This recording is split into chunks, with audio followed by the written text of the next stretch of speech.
And will, किसका बात कर रहे थे? Use of shall and will.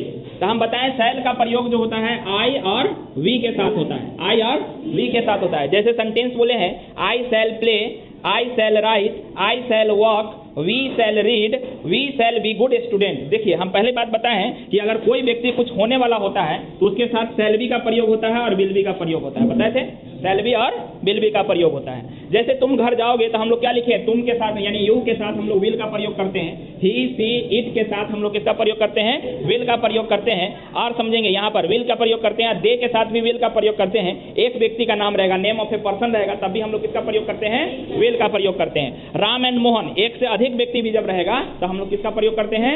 Will का प्रयोग करते हैं। ठीक है ना। तो हम लोग बताए हैं कि ऐसे कार्यों के लिए प्रयोग करते हैं जो भविष्य में होगा, है ना। शैल और विल का प्रयोग किसके लिए?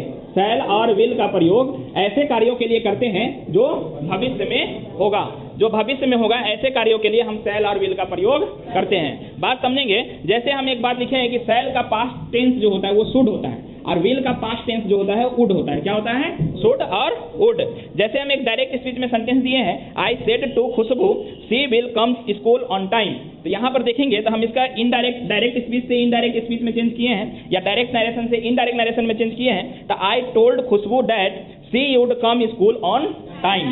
तो इस प्रकार से हम समझ सकते हैं कि शैल का प्रयोग और विल का प्रयोग कहाँ किया जाता है। तो शैल का प्रयोग आई और वी के साथ करेंगे और विल का प्रयोग यू के साथ, ही के साथ, सी के साथ, इट के साथ, दे के साथ।